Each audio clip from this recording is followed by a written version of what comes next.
Hi there, I'm Jen Tracey from Lift Strategies. Welcome to today's webinar, Debunking the 5 Myths of Marketing. I am so pleased that you're here today. I'm very excited. This is brand new content. I've spoken and surveyed many financial advisors to come up with the information for today's presentation.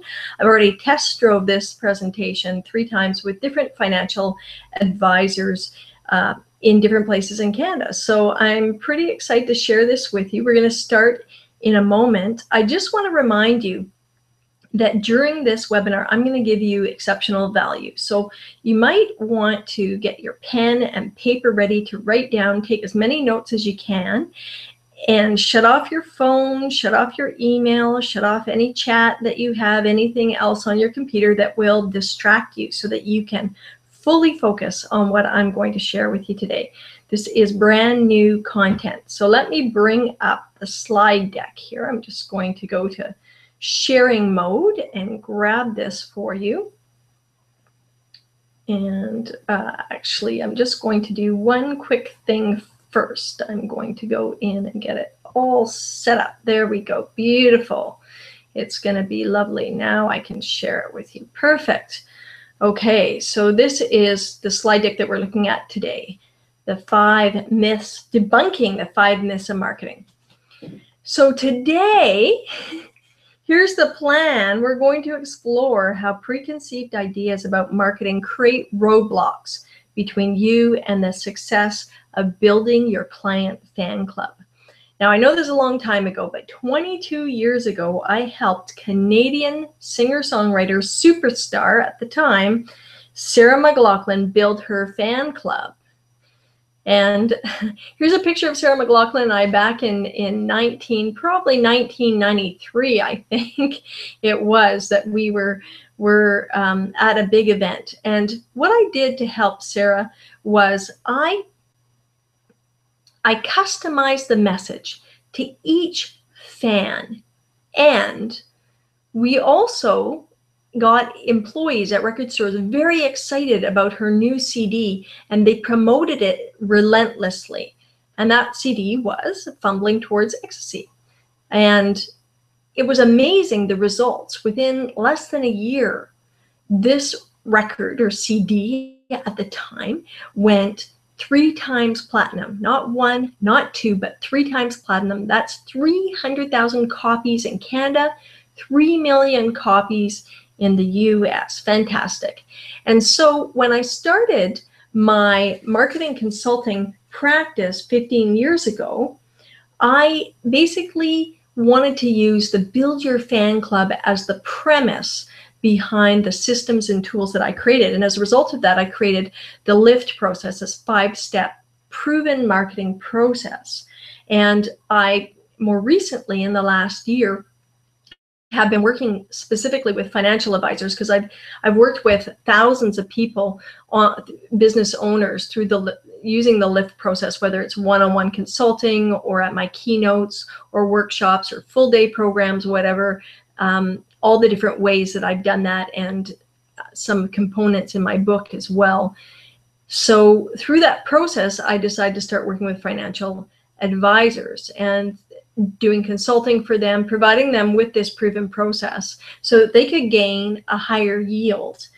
And through that process, we've had some great success. So I'm going to be sharing today with you. By the end of today's session, you're going to understand the 5 myths that get in the way of growing your business most effectively. And as I debunk these 5 myths, you are going to learn 5 strategies to gain higher ground.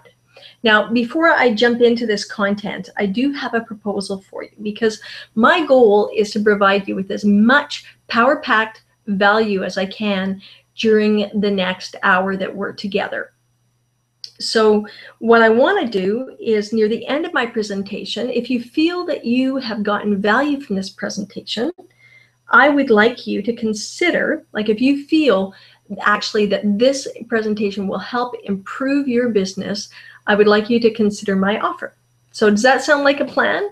You can just mark in the chat area yes. You can just say, yes, I'm in on that. I want this information and I'm open to your offer once I hear the content, if I feel that it's of value to me. So let's move on from that. I want to demonstrate what I'm going to do today by telling you about a financial advisor that I worked with. So back in September of last year, it was a rainy day. It was a Thursday morning. I remember it was 11 a.m. I walked into the boardroom and met with, in Ottawa actually, and I met with a fellow named Mark Ouellet. Now, Mark Ouellet has done financial advising for his entire career. He graduated from university and boom, there he was. 14 years later, here's what he looks like. So the challenge that Mark faced was that he knew who his target market was, but when it comes to marketing, he'd go brain dead. He didn't have the time for the latest and greatest tools and resources to look them up or figure them out, because he wanted to have a balanced life, and he's spending time with his family. In the wintertime, he coaches both his son's hockey teams in hockey, if you can imagine it, as well as plays hockey himself. So he's a busy guy. And in the summer, he's on vacation with them and traveling and all kinds of things with his family. So what Mark wanted to focus on was he wanted more high value clients. But, you know, he didn't know how to get them. And he was feeling stressed about not having a marketing plan and fretting about what to do. So I want you to think for a minute about your own business and what goals you want to accomplish. Maybe you want more of your best clients, or maybe you're feeling scattered about your marketing and you want to get more focused. Or maybe you simply just want to be able to figure out how to carve out time to properly market and promote your business, because you've gotten busy and it can get hard to find that time. So when I was talking to Mark, he knows he's a great financial advisor. That's not the problem. The problem is that he wants his clients to know that he's working on their behalf throughout the year, not just when he meets with them once or twice a year. And he has a block around how to stay connected with his clients all year round. So this is a big dilemma that he's faced with. Now, I see this all the time when financial advisors take pride in the work that they do, and they're struggling because they want to let their clients and prospects know how much they care. Yet the biggest challenge is finding the time and allocating the money to come up with a plan so that they know what to do day to day, week to week, month to month. And not knowing can truly be quite unnerving. So, and that was a dilemma that Mark faced, is he was just unnerved about not knowing what to do. And at that time, I told Mark my fee. He was uncertain for about a nanosecond, and he what he realized in sitting down and talking to me was that my approach was exactly what he needed, as well as my proven process. He was like, you know what, the questions you're asking me are kind of the same approach I take with my clients in terms of finding out information. I can tell that you care about me. I can tell that you know what you're doing. I can tell you've got expertise. And so he knew that he could write off my program as part of his business expense. He knew it was going to be a one-on-one thing where I was taking the time and energy to focus specifically on his business, that the money was not going to come out of his pocket. So we got started. Green light. And I want to, before we get into the 5 myths, I would like to define what marketing is. And I think that is truly important, so we're all on the same page. So first of all, J. Conrad Leffinson has an excellent definition of marketing, and he's the author of Guerrilla Marketing, right? So his definition is marketing is a series of activities and communications that promote your business. Now, I want to take this to the next level, because I believe that we need to tweak that definition a little bit for my philosophy, which is I believe that marketing is a series of strategically planned activities and communications that focus on building your fan club. So now that we've got that definition, let's do a rating. You see that you can write on the right-hand side, there's a place for you to put in your comment. You can either put in the alphabetical letter or the numbered 100%, 80%, 50%, 20%, or 0% in terms of importance of marketing for you. So go ahead and do that. Let's see, it will take a minute for the feed to come through. Oh, I can see Jess is at 100%, Mark is at 80%, Kate is at 50%, Mike is at 100%, another 100% from John, 100% from Sarah, 80% from Susan. So we've got a real mix, but it looks like it's on the high end, and that's fantastic. I'm really glad to hear that. So let's move into the first myth. Everybody is my potential client. All right, well, that's going to be an interesting one for us to look at. In the beginning of your career as a financial advisor, I would imagine it's kind of like a feast, an all-you-can-eat buffet. And in that first year, you're excited, you're getting out there, and it's all about getting more clients, right? You're looking everywhere. You're connecting with friends and family, leaving no rock unturned. Then the second year, you're gaining more knowledge and more experience, and still, it's all about getting more clients.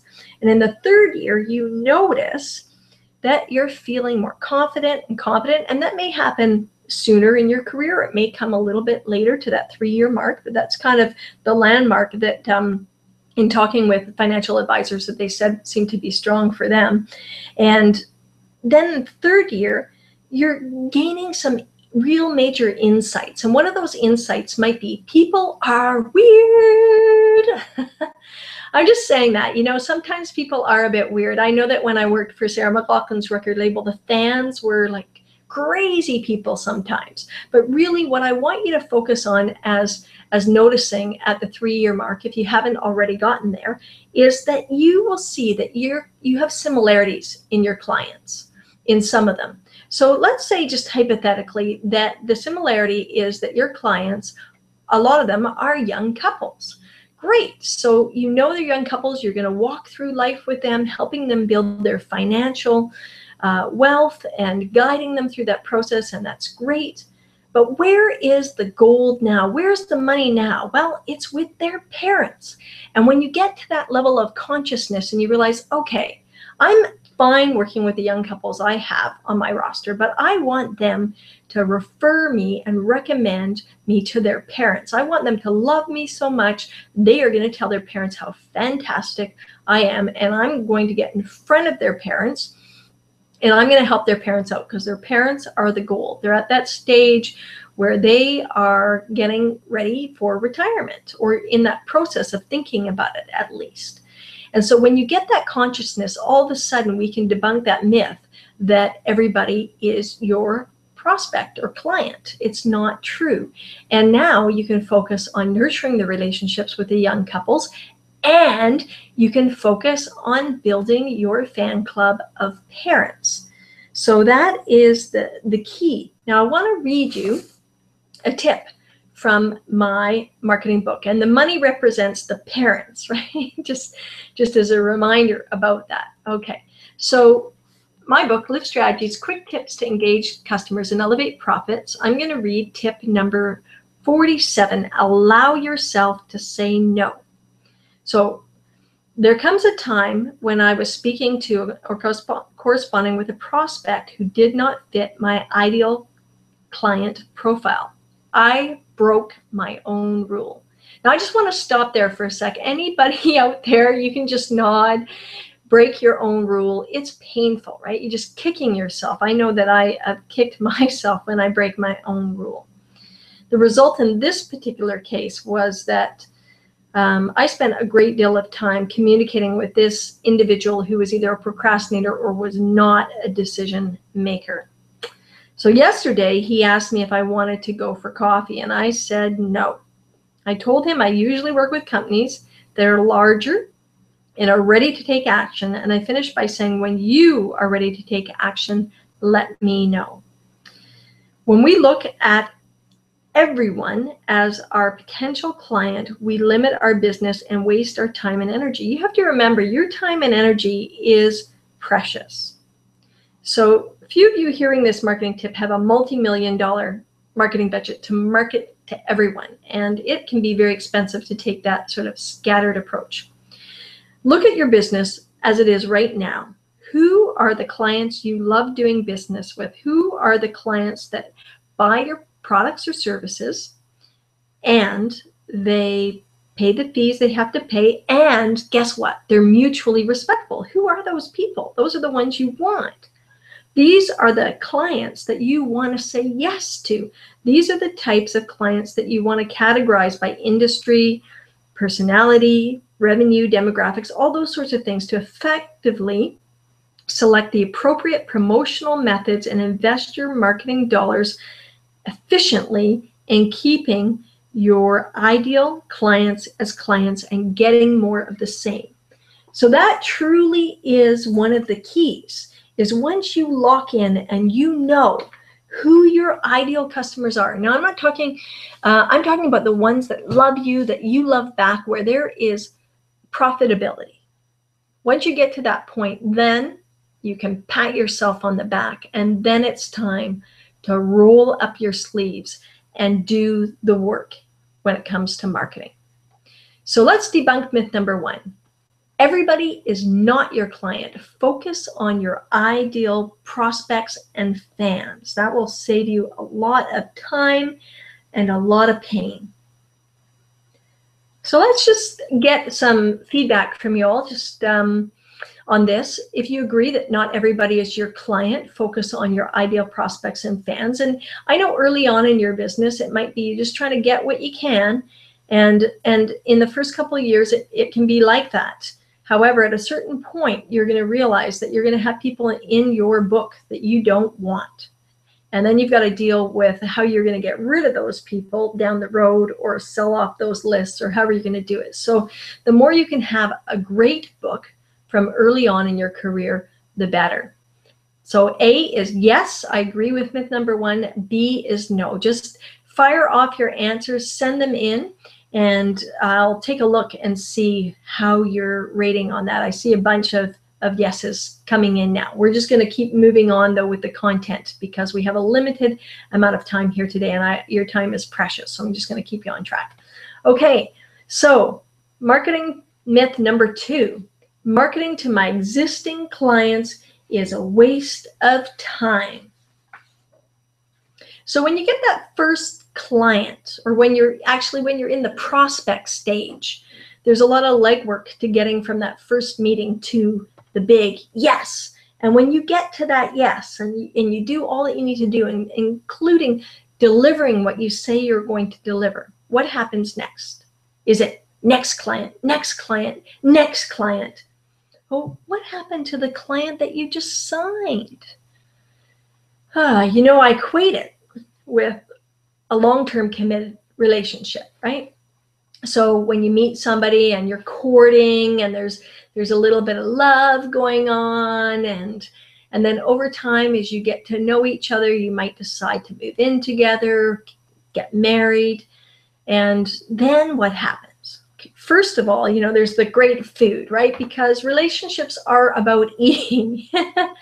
There's the delicious meals, home-cooked meals, or going out to eat. And then there's what I call, I'm just patting my belly right now, the fatty love, right? And then it's like, oh, sorry, I don't have time to exercise. I'm too busy with my work. And, oh, did I say I'd text you before coming home tonight? Oh, I'm so sorry. And, oh, honey, I have to break it to you. I'm sorry, we can't go away on that romantic vacation we talked about because I just have so much work to do. It's just not possible. And the writing's on the wall, right? It's just like sad.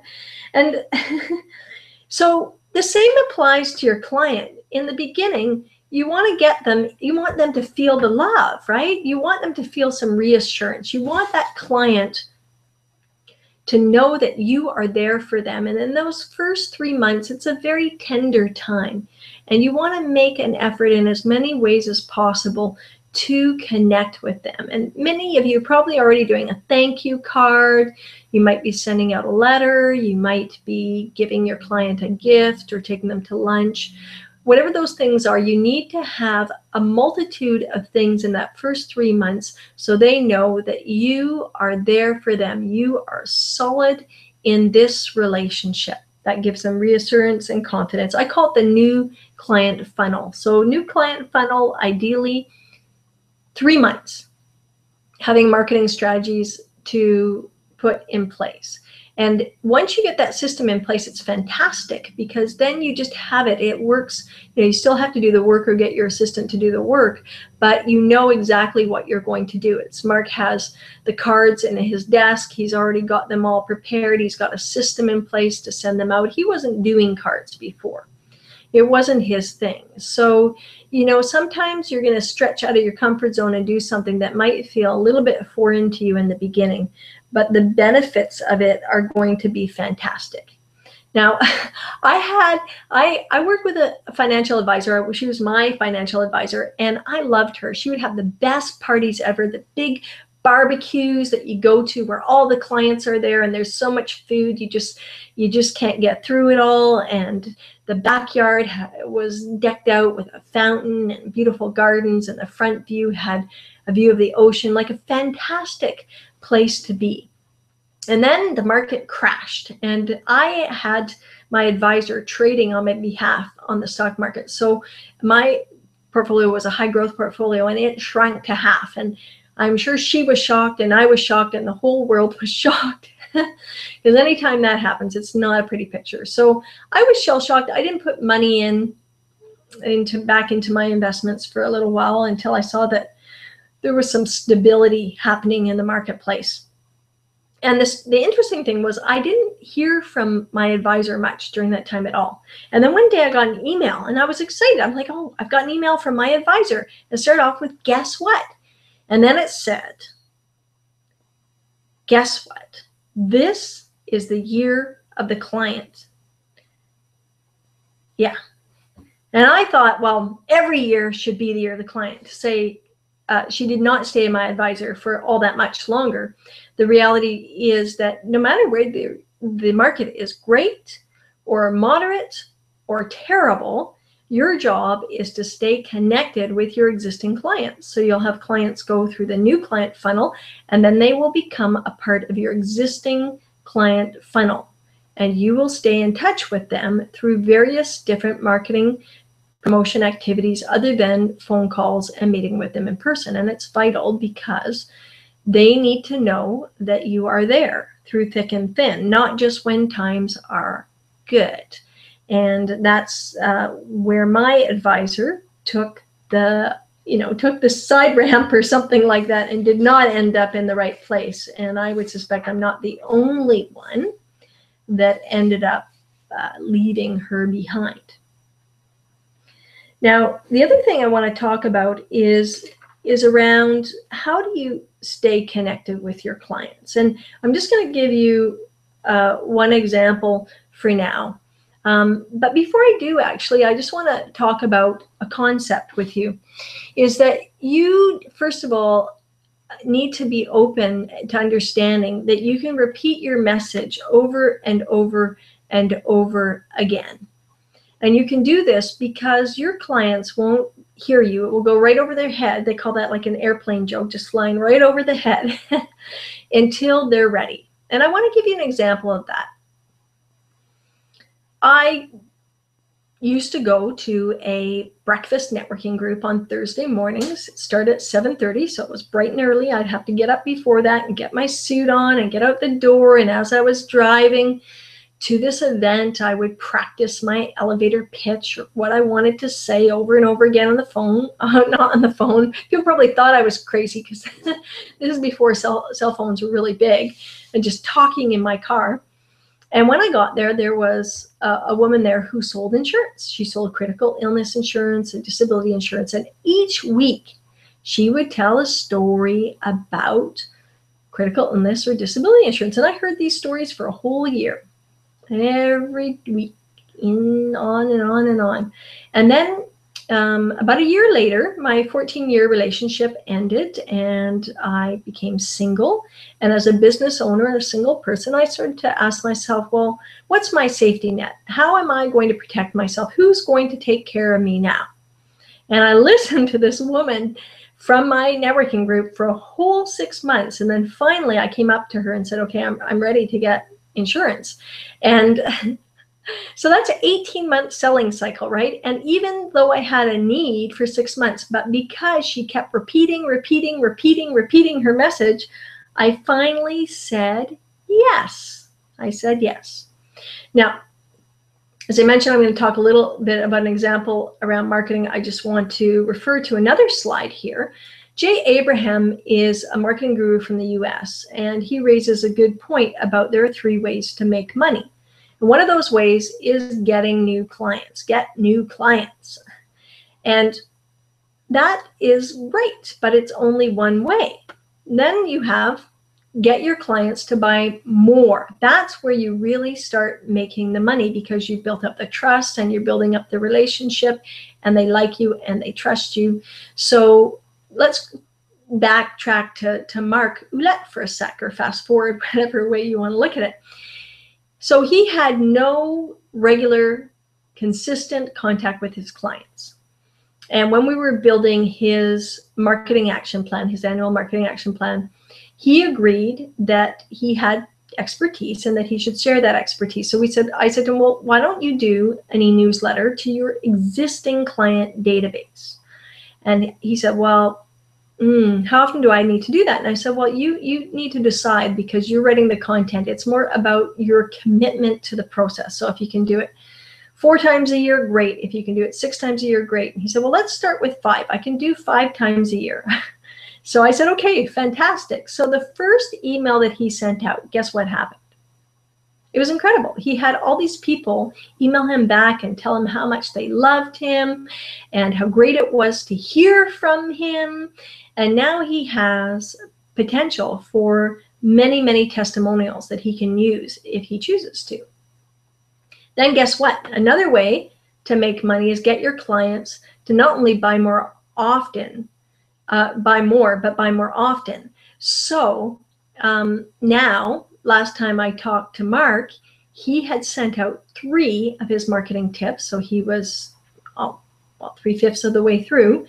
And in his 3rd tip, he started having clients say to him they wanted to buy more, and pertaining to the topic that he had addressed in his email. So only 3 emails in, and this guy who's already built trust in his relationship with his clients is getting more business.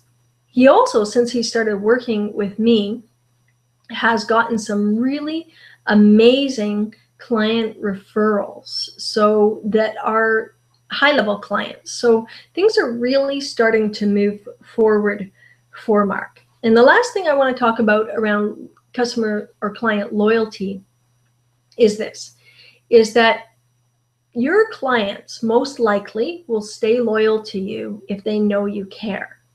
And the best way to show them you care is to stay connected with them throughout the year, even beyond, like I said, your meetings with them or phone calls, to have other ways, other means. Some people do birthday cards, some people do holiday cards. Those are just some basic examples. Some people do their e-newsletter, some people have a blog, some people will do mail or send out a postcard. A combination of things is a great way to go, because that way it's not boring and people are receiving the same message from you, but they're receiving it from different formats that you're sending it out to them in, and that can make a big difference. So let's debunk myth number 2 in this process, which is marketing to your existing clients is vital to the growth of your business. And that is very important to know. Let's move on. Oh, actually, I want to just see where you're at this end of things as well. So how are we doing in terms of agreeing with this statement, debunking this myth? Yes, you agree that it's vital, or no, you're disputing it. So just log in, plug in your numbers there, let me know what you think, and I'll just see. Okay, we've got a lot, already having a lot of yes come in. I'm glad to hear that I'm Either you already know this or you're realizing how important it is to stay connected with your existing clients. Okay, moving on to myth number 3. Referrals are all I need to build my business. Referrals are all I need. Okay, I'm going to make the assumption that you're already asking for referrals in your business. And from your industry, referrals seem to be the silver lining in your business. You're trained to ask for them. And when you get them, it feels so good. It's kind of like crack, you know? You keep coming back for more. Okay. Referrals are a much healthier life choice, right? I'm not endorsing crack in any way. I'm talking about the joy and excitement that comes from referrals. So one of the questions I have for you now, and I would like you to comment if you are willing, is what are the ways that you sign up clients other than referrals? So other marketing activities you've done that have generated clients. And I'll tell you some of the things that I've been told by advisors: presentations, networking, groups, an event that they attended that they had a connection with somebody. So there's various different ways. Trade shows was another one that I heard. Okay, what am I seeing there? Okay, so definitely speaking events, getting out to lots of events and having conversations with people through an association that you belong to, being on the board of association. Okay, those are great answers. Very helpful. Thank you for that. So here's the next question that I have for you is, have you ever had a referral that's a total time suck? Time sucks. Typo. With no return on your investment, unhappy face, right? Like just like a waste of your time, because your time is very precious. Yes or no? Let's see some yeses. Okay, yes, yes, yes, yes. Whenever I do a presentation around this, people just nod their heads like, oh yeah, that's happened to me. And you know, this is why we want to debunk this myth, because we don't want you to rely on referrals alone to be successful in your business. Now, here's why. Referrals are not actually a function of marketing unless you have a strategy and an action plan. So if you decide, for example, that you want to work with business owners, and business owners that are generating anywhere from 2 to 5 million plus in your business, in their business, and you look at your book and you go, okay, I've got 2 clients. I've got 2 clients that are business owners. And they're really happy with my work. And so you start with them. You start with asking them for referrals. Start with asking them for referrals, and then you have to come up with other strategies. Now, one of the things that Mark and I talked about, and he is a veteran at this, is asking for referrals. He asked for a personal introduction. He would ask one of those business owners, which is one of his markets. He would say, you know, I like the work we're doing together. How are you feeling about it? And the person's raving, and he's like, would you introduce me to another business owner? I love working with you. I like to work with another business owner. He asked for a personal introduction. Can you introduce me to somebody personally? So that's one way. The other way is if there's some reticence around that, he says, you know, can you do an email introduction? Now, when you take this approach, I know he had said to me early in business, it can be tough to have that perspective. But the sooner that you can move towards this approach, the better, because you don't want to be chasing referrals. It doesn't work. You need to have the people endorse you to make it truly effective. And even then, you're going to have a selling cycle. And there's going to be a need for follow-up. And what I've learned is that 75%, okay, a business opportunity is lost as a result of lack of follow-up. That's what I've noticed over the years. 75% of business opportunity is lost due to lack of follow-up. That's pretty scary, right? So you want to be successful. So once you know who you want to focus on as your referral source base, then you can come up with a strategy. And then the key is to have a follow-up plan. So let's debunk myth number 3, which is asking for referrals and doing the follow-up is one of the many ways to build your fan club.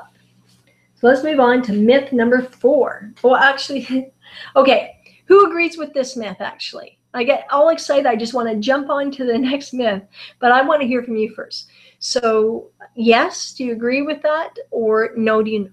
Okay, so I'm getting some mixed reviews on this, some yeses and some nos, and fair enough. We're all going to have our own perspective, but certainly if you can step out beyond your referrals and test drive this, I think you will be amazed with what the results are when you're more strategic about your marketing. And when you have a marketing action plan, it's easier to have that when you have it down on paper to get to actually implement it. It can be overwhelming at this point during this conversation to be able to implement something like that when it's not down on paper. So let's move on to myth number 4, which is I must do social media to be successful. Okay, I love debunking this myth because I think, you know, there are some people out there that they love Facebook, they love Twitter, and it's part of their DNA. You know, they don't even have to really think about it. They're evangelists for Facebook and Twitter, and they make it happen. And when they see results, because you actually can see results from it if you're really focused and you're doing it properly, there can be an outcome. I know of advisors that have actually gotten clients as a result of doing Facebook and Twitter. And here's what the thing is, that when they're looking at Facebook and Twitter feeds, they can see that people have significant things happen in their life. Maybe a new career or a new job or a house or a new child or a new car, whatever that thing is, or maybe an accident that they've had, a life-turning event, and then that advisor starts to have a conversation with them and get connected. And that can be a very powerful tool. I think the key here is that you should not feel pressure. You should not feel pressure to do Facebook and Twitter. If you don't feel connected with it, you won't do it properly, and it won't work for you unless you're going to pay somebody else to do it, which is what I do. You know, I don't have the patience for it. I'd actually rather make cold calls than spend a lot of time on Facebook or Twitter. But what I do is I leverage it to some degree. I just don't expect a big return. Is I send out my quick to marketing tips twice a month, and they go out through an e-newsletter and then out Facebook and Twitter. So I'm reaching out with them, and I pay somebody else to do that for me. So I think when I work with financial advisors, what I do is I sit down and I'll talk to you, and I'll try and find out, or I will find out actually, what makes you tick, so that we can find the best marketing vehicles for you based on what your goals are and your strategies, so that you're not doing things that you're feeling pushed up against the wall. I mean, we as human beings can learn anything, but do we want to? And you have to decide that. So Facebook and Twitter, not for everybody. A younger generation for sure, but certainly there are people my age that love it and are actively using it too. It's just not my thing. Okay, now we've got LinkedIn. Now I imagine probably maybe more of you are using LinkedIn. That's what I see when I do presentations. And LinkedIn is a great B2B, business-to-business tool. So for my business, because I'm dealing with other businesses, it's perfect for me to stay connected. And I love it. I get lost in the vortex of it. And that's how you know that you enjoy doing something marketing-wise, when you're kind of lost in that vortex. And that can be kind of fun. So again, it's really up to you to decide what's going to work for you in terms of social media. The other area of social media are blogs. And this is actually a blog page from an advisor website in the United States. And they do a monthly blog called Unexpected Expenses. Now, this website that you're actually seeing here on the screen is a templated website from a company called advisorwebsites.com. And I'm going to talk a little bit more about them later. But what they have is they have the templates all done up. So you say, okay, yes, I do want to have a blog on my website, and they can set that up for you. and it's easy for them. All they do is work with advisors and insurance brokers. So they specialize in this area of work. Now, I want to talk about blogs for a minute because they are a great social media tool. And the reason why is once you start writing a blog, you're creating content. And that can be amazing. For example, this book, Lift Strategies, that I have already read you one tip from, and I'll read you another one later. And at the end of this presentation, you'll have an opportunity to get a free PDF of this presentation of this book, Lift Strategies, is 7 years of tips that I compiled into this book. So it's a credibility piece. I can sell it. I can use it as a marketing tool if I want to. It's great. And when you write content, you then can disseminate it in so many ways. For me, with my marketing tips, I mentioned I send it out. So I put it on my website. My online marketing person actually puts it on my website. It goes out through the e-newsletter. It goes out through Facebook, Twitter, and LinkedIn. There's so many ways that I can send it out. And some of those tips get repurposed in other ways too, like a white paper. A white paper meaning a compilation of tips, but not a book. I'm working on one right now called Genuine Customer Care, a white paper. And that one is about it's a 4-page document. And so this is a great way. You all have expertise. You all have a very special way of explaining it to your clients. Just start writing it down, even if you don't do anything with it now. Mark Ouellet, the advisor that I've been working with that I keep referring to, he hasn't gotten there yet. He's doing the email blast thing. He might eventually turn it into a blog. It's hard to know, but he's heading in the right direction because he's writing content, and that's what you want to do. You just want to start writing, and so that you can at some point use it. So let's wrap up this tip. Let's debunk myth number 4. So social media is not necessary to be successful, yet it can be a great tool to build credibility and expertise. And you need to choose the lane that you want in terms of social media that you want to focus on. And I recommend blogging. I think it's a great start because then you have all these other forums that you can benefit from by sending it out. Okay? All right, let's move on to the last myth. Oh, again, caught off guard. Okay, who agrees with this? Social media is not necessary to be successful, yet can be a great tool and build credibility and expertise. Yes, let's see some yeses. Yes, yes, yes. Thank you for all of you that said yes. And if you say no, that's okay too. These are things that we all have different opinions on, and you are getting my opinion and expertise of 25 plus years marketing. So I'm hoping to influence you a little bit that way. Marketing myth number 5. I don't have the time or money to market my business. Okay, time. Let's talk about time. When I first started my business, I was looking at people that were employed, and I'm going, you must be crazy. You know, people that were talking about, oh, it's Wednesday, it's hump day, and oh, it's Friday tomorrow. That means it's almost the weekend. I'm like, I can't relate to that. And then I realized, you know, when people are starting to talk about their vacations that they were having, I thought, okay, it's time for me to allocate time for vacations. Can you relate to that when you started your business? You might relate to it now, allocating that time.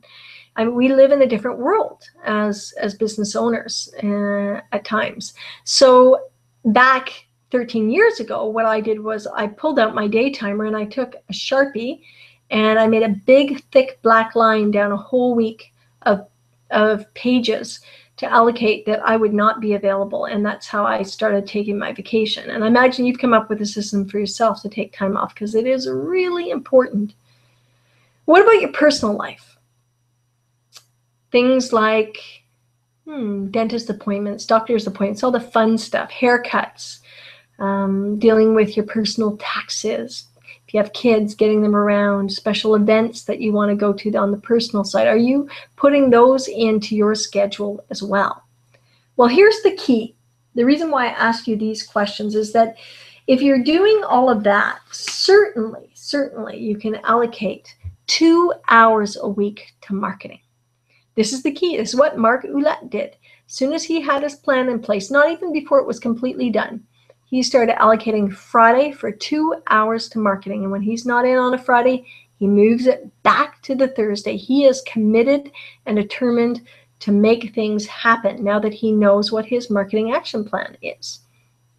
So I want you, by the end of this webinar, to write down in your calendar, right? You can write it down now when you're going to do it. Look at your calendar, your schedule, and mark down when you're going to put those 2 hours in for next week for marketing and strategy. And then I want you to repeat, repeat, repeat. And you can always change those dates later, but get it into your calendar system. Make it happen. This is vital to your success. They say give a job to a busy person and they will get it done because they know about time and person management, their own managing of themselves, right? I mean, this guy, I ask people when I'm in a presentation, who's this guy? And they go, is that your assistant? And I'm like, I wish. This is actually the CEO of LinkedIn, Jeff Weiner. And Jeff, he allocates 1 to 2 hours a day for innovation, basically spending time in the think tank figuring out how to grow LinkedIn's business. So Jeff, what he does is he doesn't sit in the office and do that. He's lucky because the LinkedIn campus, as they call it, is in California. And it's on a big piece of land, sort of in the countryside. So he walks around the land thinking about stuff. Sometimes he'll even bring people out on meetings so that they can focus on a particular topic. So with your own business, it may be important to know how interrupted you're going to be during that marketing time.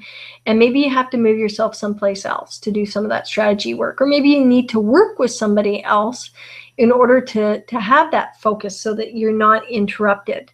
Through the Mastery Market program, I work with people at 1 hour blocks at a time, and that can be a good chunk to commit to strategy and development. Now, I want to read you one other tip from the Lift Strategies book, tip number 22. It's called Everyone is a Marketing Genius. It's true. Most people love to come up with great marketing concepts. It's fun. But imagine if you would take every idea you ever had and write it down or record it or put it on your smartphone or digital device. You'd have a lot of bedside reading. The challenge, though, is about how to best put these ideas into action. Over the years, particularly during my time working as the VP of Marketing for Sarah McLachlan's record label, I discovered our promotional team had some great ideas, and most of them were pretty cost-effective too. Yet, it was the actual implementation of these concepts that would get wobbly, and I realized pretty early on that execution and timing are everything.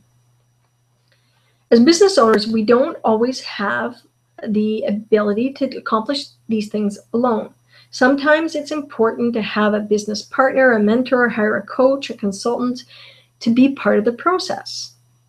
Most of the clients that I work with, whether they're a business that has 5 million plus or a sole proprietorship, needs to streamline ideas and develop a game plan.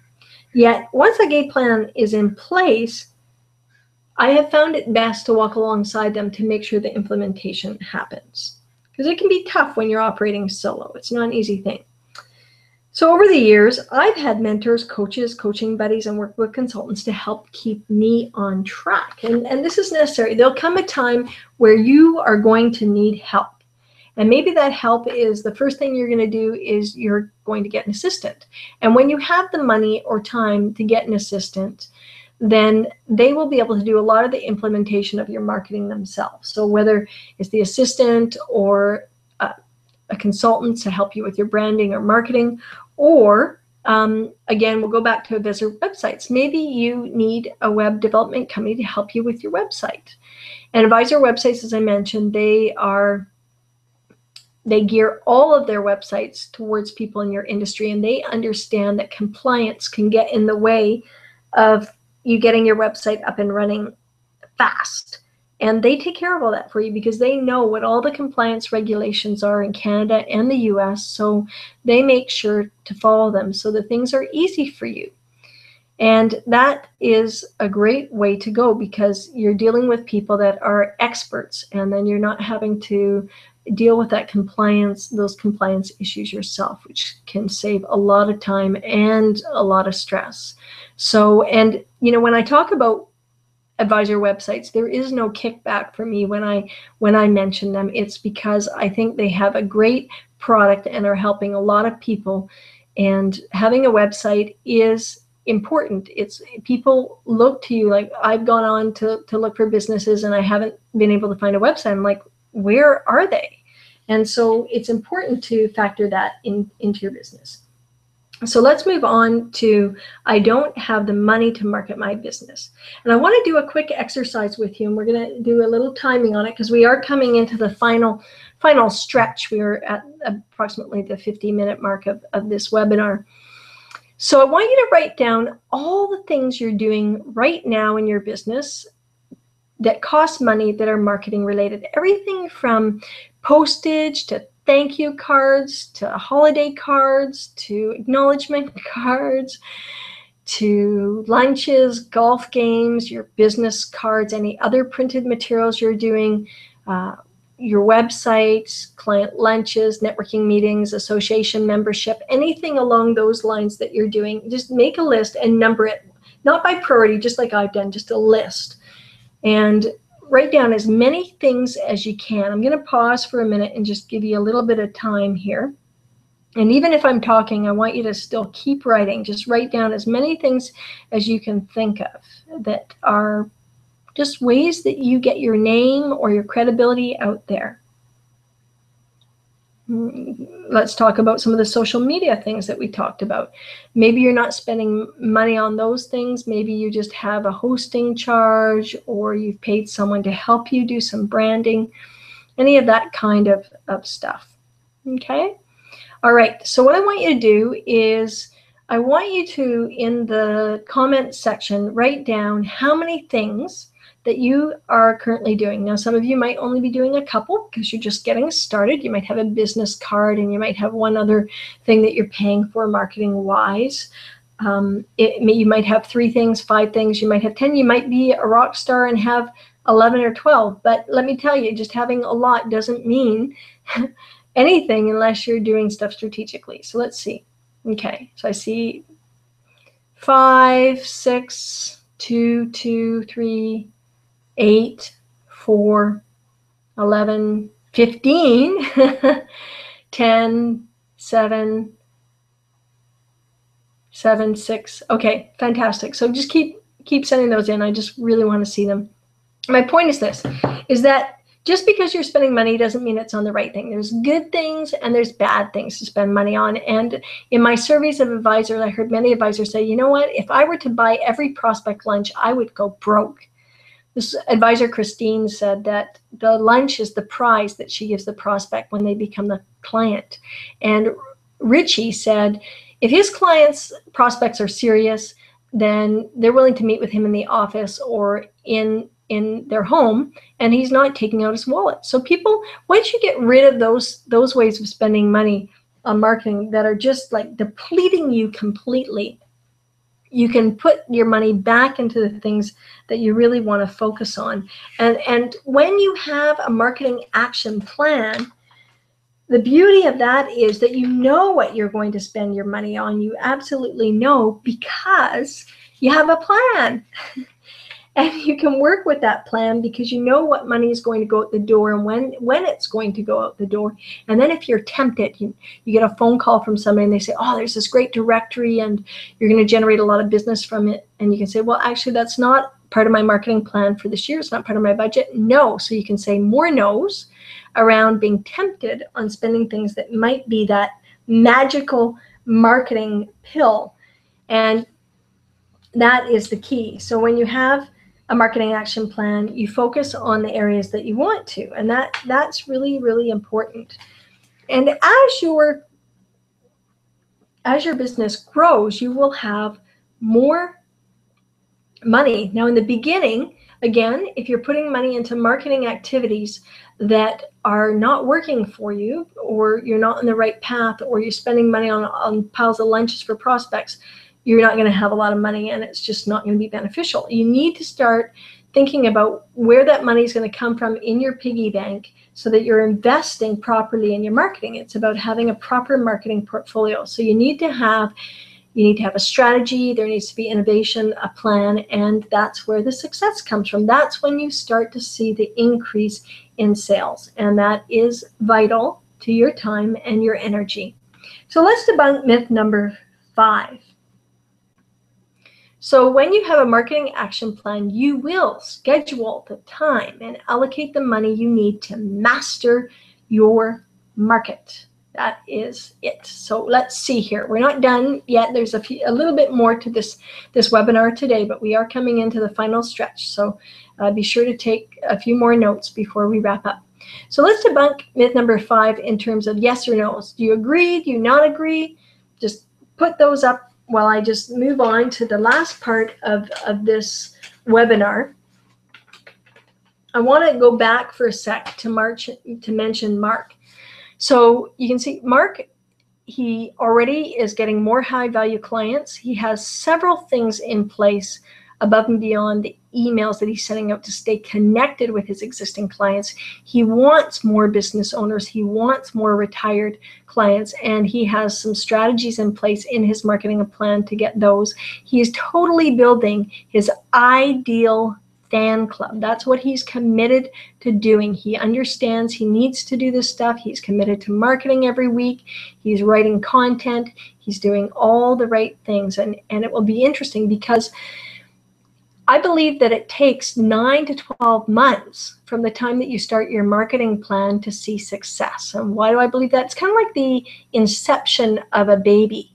You know, that the baby starts to germinate in the womb, and then it grows, right? And it takes 9 months.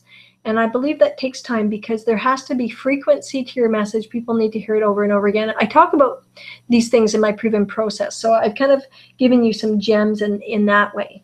Okay, let's see what's happening. We have a lot of people that agree with the debunking myth number 5. There's a few no's there, and that's okay too. But great, lots and lots of yeses. I'm really, really happy to see that. So Mark, imagine if Mark hadn't learned what we talked about today. If he hadn't learned to apply it, he'd be exactly where he was before I met him. He said himself, I'd be doing okay, but I'd be struggling to get in front of my clients, and I'd be worried about how they'd perceive me. And that was his biggest fear, how his clients would perceive him. And he also would remain uncertain about how to get more of his existing clients and in turmoil over how to get the high value clients. So all that is really taken care of. And I want you to think about your advisor business. What is your outcome going to look like in the next year if you continue to do things the way that you are now? Now, what if you were to make a significant shift? What if you were to not be so confused and you were to focus on connecting with your existing clients, and you were to stay the course and invest time and money in focusing on your ideal fan club, where the clients that are going to love you, that you're going to love back, where they're not worried about what your fees are, and they're keen to work with you. And what if you were to know what kind of marketing activities you're going to do from week to week and month to month for an entire year? Isn't it time you mastered your market? This is the key. This is the goal. This is where you want to get to. And so if you want to learn about mastering your market, if you want a proven process, if you want to work with me to help you with that, I'll just say this. First of all, you need to commit before you even do this, to commit to that 2 hours of marketing time. Commit to that. Write it down, put it in your book, and then you can apply for the marketing program that I have. You can email info@liftstrategies.com, and I will set up with you a 30-minute discovery session to talk about your business and whether you would be a good fit for the Master Your Market program. It's a one-on-one program. I'm working with individuals one-on-one, plus there's online learning through the Lift Learning Center. But we're not going to get into that too much today. It's up to you. If you're ready to move forward your business, if you want to take those big, bold steps, then I encourage you to move forward with that by committing to the time and then contacting me and letting me know you've done that and that you want to talk further. Okay, so let's just review the 5 myths before we wrap up here. Everybody is not your client. Focus on your ideal prospects and fans. Marketing to your existing client is vital to the growth of your business. Asking for specific referrals and doing the follow-up is one of the many ways to build your business. Social media is not necessary to be successful, yet it can be a great tool to build your credibility and expertise.